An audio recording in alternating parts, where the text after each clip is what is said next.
we're going to move on now to talk about what Justice Futures plans to do. We've peppered the previous discussion with a little teasers, and now we're going to talk about our plans. And I'm going to kick off by passing over to Anita to talk about what we mean by seeing differently, thinking differently, and doing differently. Thank you. We've chosen at Justice Futures to have a tagline that is seeing differently, doing different, thinking differently, and doing differently. It sounds quite complicated, but we believe that we can think about these three concepts to really make a difference and make a transformative change. So if we think about the first one, seeing differently, how can we unpick that? So for each of them, what we've got in front of you is a quote from somebody who has influenced our thinking and our approach. And this first one's by Peter Senge. So well, Anita, I just need to change your slide, Anita. Oh, can you not see it? No. No? Is it not showing? Should be. Maybe No? move on one. Move on one. Gone back. Has it gone to Peter Senge now? No. Maybe unshare and then share again. Great, Still on sorry. Jeffrey and Kamali. Don't worry. Thanks, Beverly.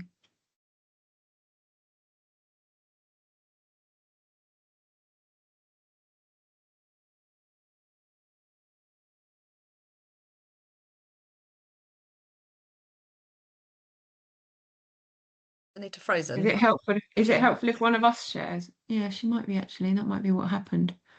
Is it helpful if one of us shares the Yeah. Have you got the slide pack to share? I think she's frozen.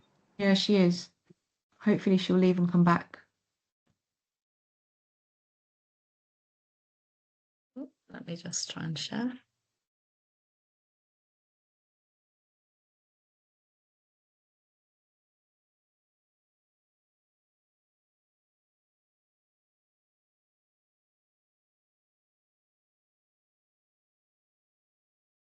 Can you see that? Yeah, do you want to pick this up? Because I think you need to put it on presenter mode. There we go. Yeah, is that working? Yeah. Excellent. So yeah, we've been thinking about what seeing differently, thinking differently, and doing differently are. And this is a really great quote from Peter Senge, who's done a lot of work in this system space around the need to kind of see the whole system rather than just sort of static sort of snapshots. We've talked a lot in this discussion already about the different silos that exist within the system and how we can help people to see that bigger picture when we're all working day to day in our sort of separate silos. How can we provide some spaces and places for people to sort of see that whole system? And that can be done through techniques such as system mapping, for example, where we're able to see those sort of interrelationships between those different systems, the patterns that are happening. And so that's one of the things that we want to do at Justice Futures, is to help people to see that whole system and the various systems together and see those interrelationships happening. And that leads on then to thinking differently, because obviously in a complex system, as Margaret says, there's no simple thing as cause and effect. And we want to try and move away from this sort of linear notion. We've had lots of theories of change. Many people have done, if we do X plus Y, we'll equal Z. And that's what the outcome will be. But obviously, as those sort of graphics shown by sort of Anna and Rachel show, that actually this system is evolving all the time. And so actually there's no sort of complex, sort of simple cause and effect. And so actually it's about us, how we see the system differently, and then we move on to kind of thinking differently about it. And then finally, sort of doing differently. And actually, this is what we started just talking about in terms of the importance of language. The stories that we tell, the narratives that we have, help to shape how we see the world. And actually, through doing this work, around transformative change, how can we start to see our worlds differently and then behave differently? So we want to kind of not just have this as a sort of a talking shop, but help people to then actually take actions to do differently, to do that co-production work, to work together in collaboration. I'm going to pass over to Gemma to talk about the sort of the system shifts that we want to see. Anita is sending her apologies that she's trying to get back in, but she can't. So I just wanted to keep you updated. So yeah, in terms of the system shifts that we want to see, so oh, sorry, I'm just muting myself. We started talking about this with the conversation that we've just had around around culture and around language.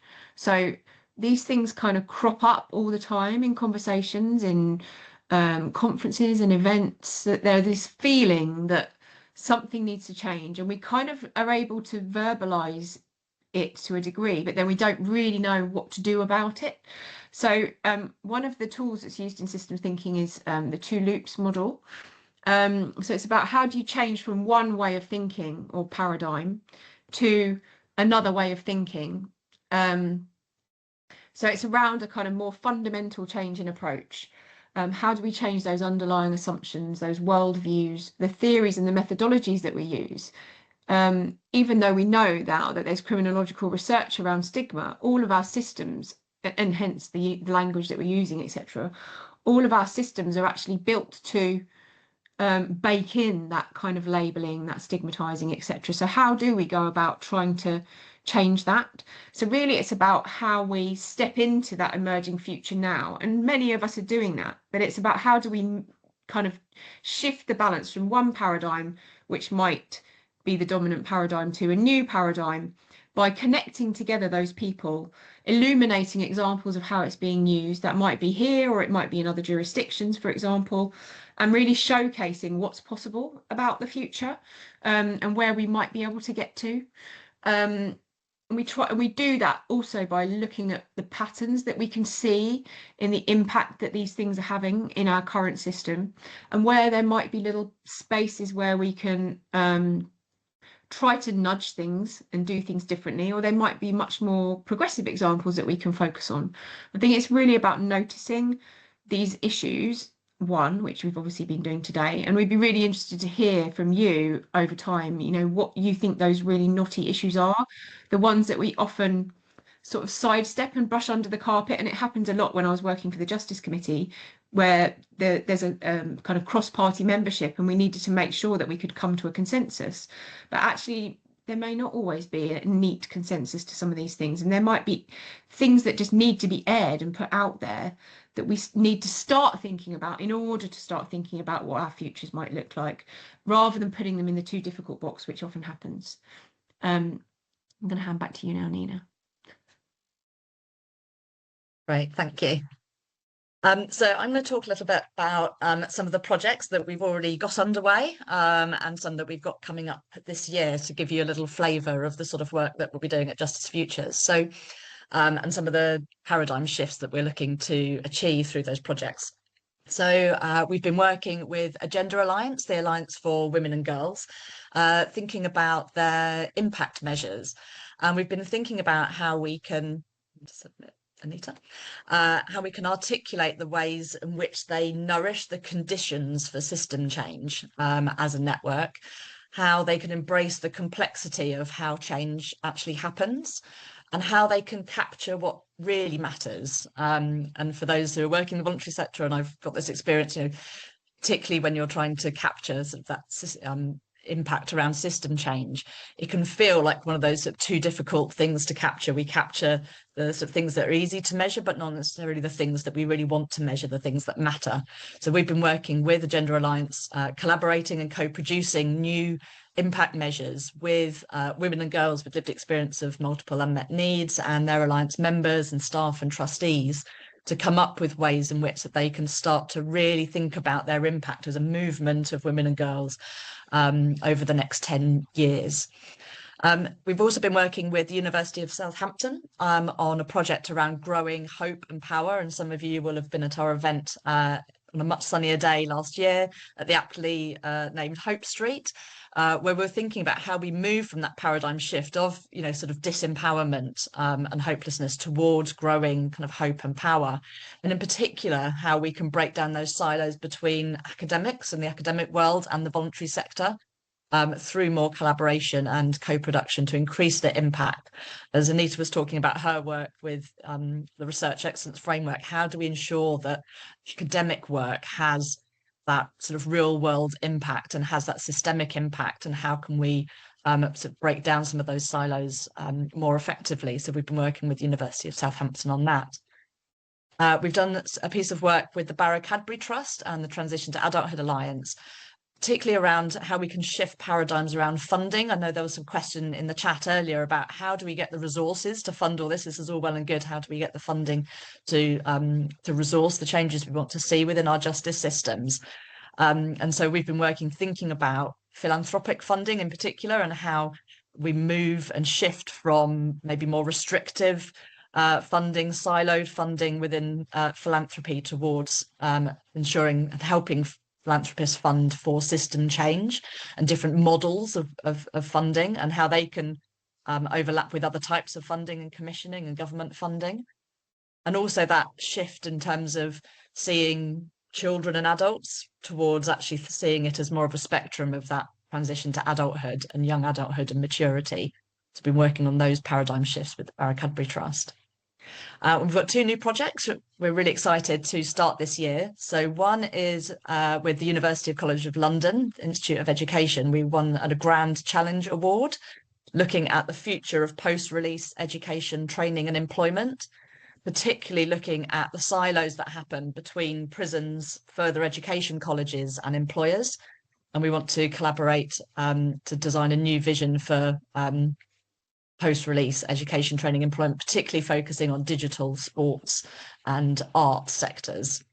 And then finally, we've sort of mentioned at the beginning that this is around global collaboration, not just within the UK, but also globally. So we're really excited to have got some funding through Porticus Global for setting up a global collab, a collaborative laboratory. And as has been written in the chat, we're going to be focusing on how to reimagine a more human and humane criminal justice system. So shifting that paradigm towards a more human and humane criminal justice system. And we're going to be working with Professor Alison Liebling at Cambridge University and one of our associates, Jacob Dunn, who, as many of you will know, has a strong interest in restorative justice. So how can we move from a more sort of punitive system to a more restorative system will be really key. And how we can also, through this as well, move from a global position where the Sustainable Development Goal number 16. I don't have time to do a quick poll of who's heard of Sustainable Development Goal 16, but it may not be very many of you. But Sustainable Development Goal 16 is around peace and justice and secure institutions. And it's around how we ensure that that sustainable development goal, which is to do with all sectors of the justice systems, is as recognised as those around climate and environmental sustainable development goals. And I think working together globally and bringing people together globally, how do we get this more on the radar and the agenda of the UN and other sort of global institutions as well? So hopefully through this global collab, we can raise awareness and get that higher up on the global agenda as well. So those are just a few of our projects that we've got coming up. And some others in the pipeline too, which we're very excited about. Did you want to just touch on this, Nina? Yeah, I'll just say a few words as well. I've just mentioned about working with associates. So obviously we've got the 3 of us, Rachel, Anita, Gemma and myself as co-directors. But what we really want to do is to be working and commissioning associates to work with us on projects, in particular people bringing a whole range of lived, learned and professional experience.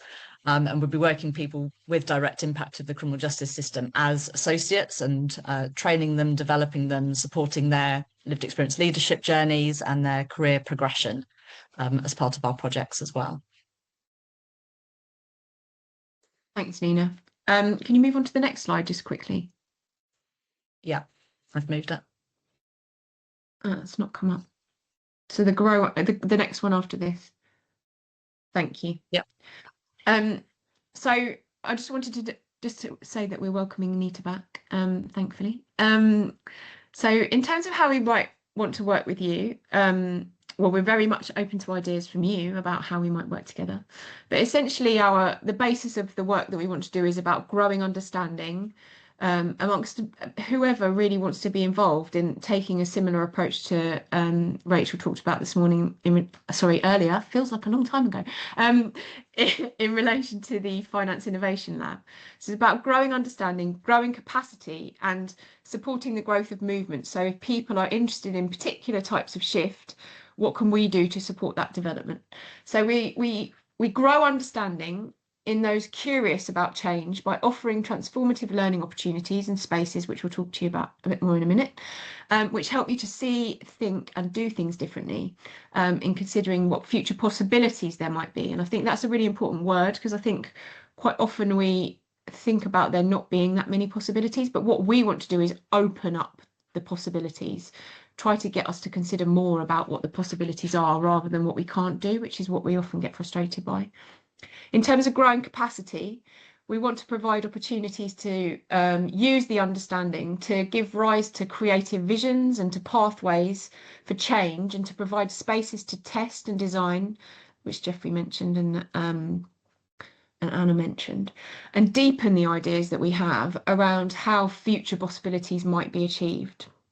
And then in terms of growing movements, we want to provide opportunities and spaces for individuals, communities and citizens to connect, to build shared wisdom, to co-create new common goals, and to work together to make these a reality as we all try to build the justice systems of tomorrow today.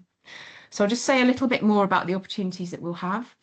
These are work in progress. Not all of them are actively available right now, but we are very willing to hear from you and hear about how we might work together. So in terms of how we might work with you, sorry, I just need to switch my note. So we're going to be providing learning opportunities, and that'll be one-to-one, in groups, for teams, which is the work that we've already done with Agenda, for example, for networks and for movements, for people basically who are working on complex issues, as Jeffrey described earlier, providing expertise on how we might use transformative approaches to deepen systemic impact.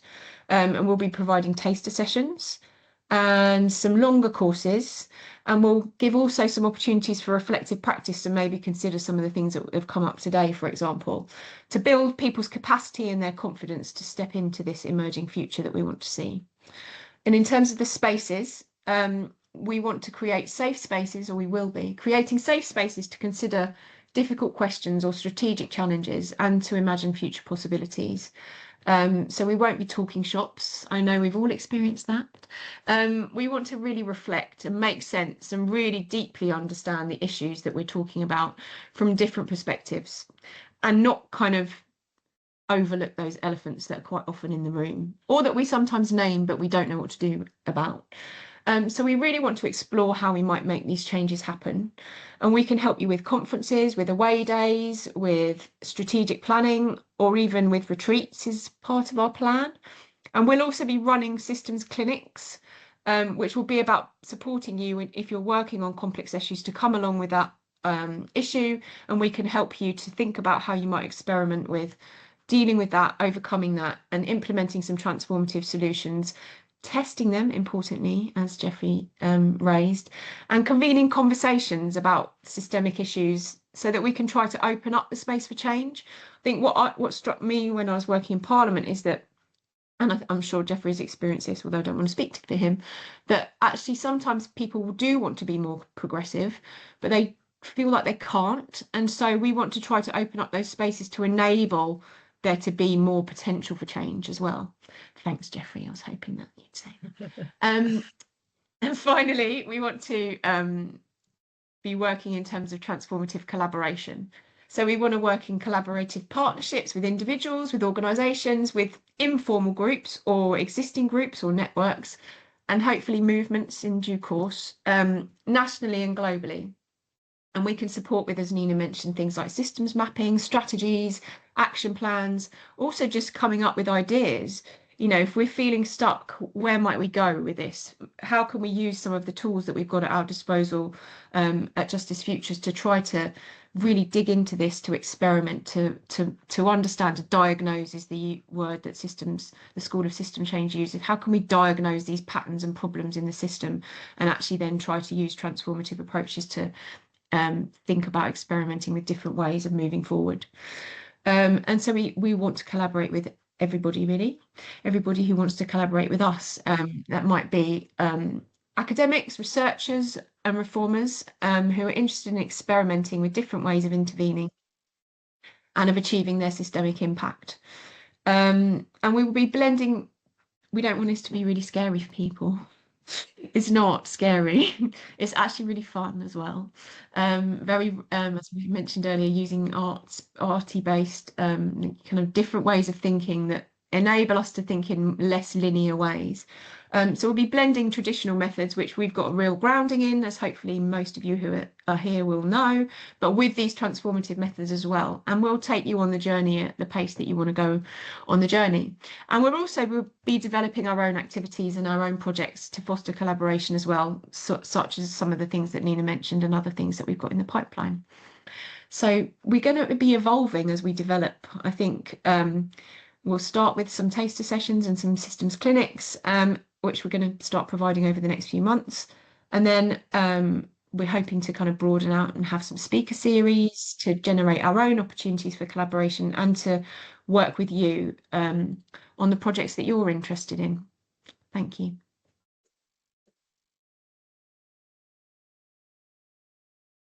Thank you. Sorry. Sorry. Carry on. We're going to ask everyone just to pop into the chat. So we've been talking about these sort of paradigm shifts, and already in the conversation, some paradigm shift examples have come to the fore.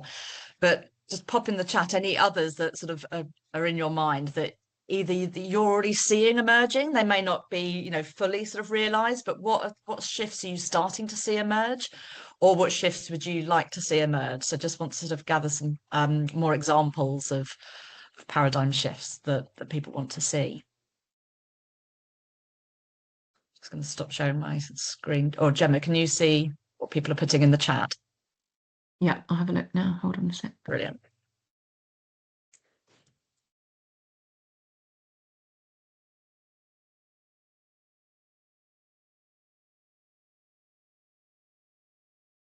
Pam, do you want to come in? Yeah, I'm just putting up my hand because I've got an old version of Teams and I can't see the messages. But one of the shifts that I've been seeing is collaboration. There are so many more organizations out there that are seeing that, I guess, only by really collaborating that we can really make this impact that we want to see. And although some of us are doing very similar stuff, I think Jeff will know this, in terms of when it comes to, I guess, working with certain government organizations, they're like, basically, we've already got somebody doing this element, but there's always going to be a natural, I guess, a natural doubling up of some services that we're providing, because we're all trying to tackle the same problem. But I think that what I've seen over the last year is a much more collaborative approach when it comes to solving these problems. And I hope that this is a trend that keeps continuing to grow. Thanks, Cam. Thanks very much. Penny or Zara, would you like to come in? Can you hear me? Is that working? Yes. Yeah, just I think for me, I've always been really interested in systems change. I was gutted I couldn't come to the session in the summer, so I really look forward to learning more. I remember listening a few years back to Toby Lowe talking about complexity theory and thinking in a way that it made me want to kind of say, hallelujah, here's how I can justify not reducing a complex, varied approach to work into something that, kind of goes A plus B plus C. Obviously, I oversimplify. There are ways of doing theories of change that are more complex. But, it's kind of in the conversations with funders, how do we equip ourselves to articulate really powerfully that impact can be so much more varied than a series of easy targets that reduce to numbers. So it feels to me like that's a really important part of the of this question and how this work might develop. And it's a question, I guess, that actually we encounter with funders, but we also encounter with government. I use that term in inverted commas, but kind of conversations with HMPPS around what works. There's so much potential for applying these kind of lenses to all of those issues. And certainly kind of from the perspective of the work that we're doing, I think that these are the questions I'm going away with. Kind of excited that maybe I've got the emerging of a tool to say, hang on a minute, this is really what we need to be talking about. Thanks, Penny. I think we're going to have to So move on Zara? now. Oh, sorry. Sorry, I think just Zara wanted to come in. Yeah, hi. Are you able to hear me? Yes, we can.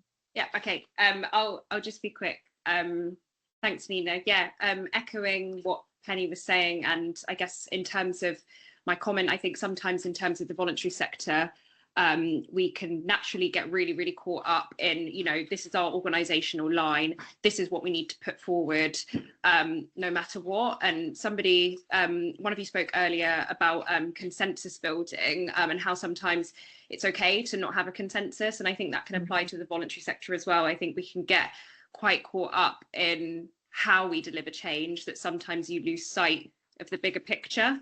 And we talk about systems change a lot, but I think it's about kind of walking the walk as we progress. And obviously none of this is helped by having to compete for, dwindling contracts and grant funding.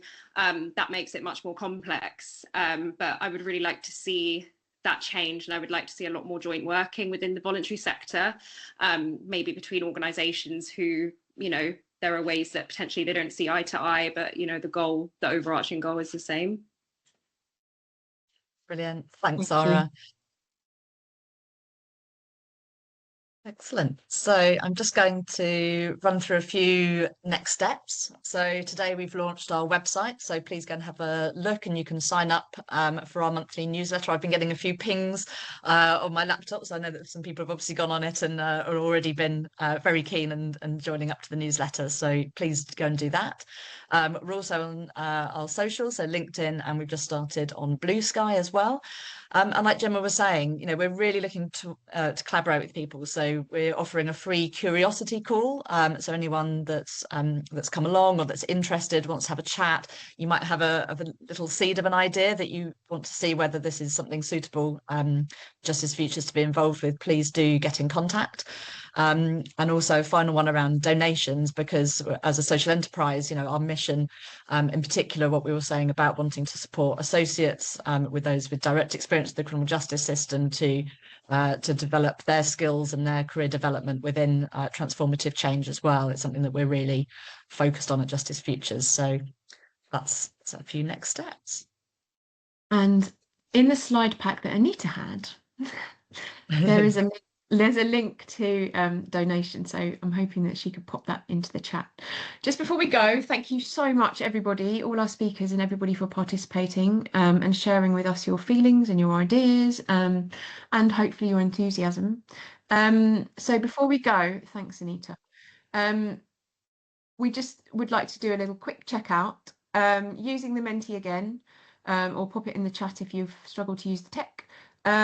What is one thing that you'll be seeing, thinking, or doing differently as a result of this event?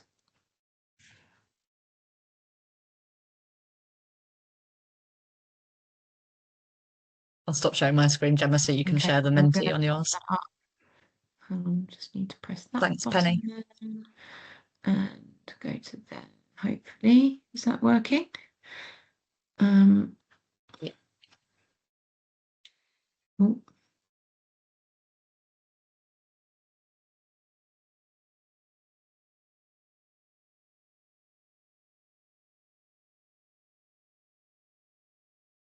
Might need to refresh, Gemma.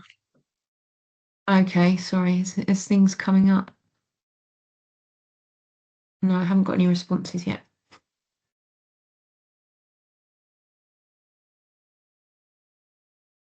You want to give people the link again? So it's menti.com. Yeah, I'll go back. Hold on. Can you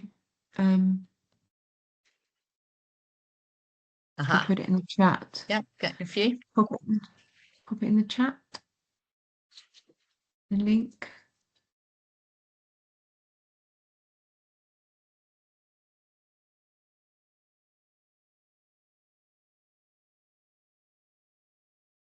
We've got a couple here. Noticing opportunities to leverage changes in the system, encouraging language change, being bold and collaborating with others, connecting more. Fantastic. Thank you so much for everybody. I know that some people are having to leave now, but please do add into that. And we really look forward to collaborating with you in the future. And thank you very much once again to all our speakers. Thank you. Thanks, everybody. Thanks so much, everyone. This has been great. Really Thank you. interesting. Thank you so much for coming. Yeah, thank you so much for having us. Thanks, Cam. Thank you. Bye-bye. Somebody's feeling more positive about change, and that's really encouraging.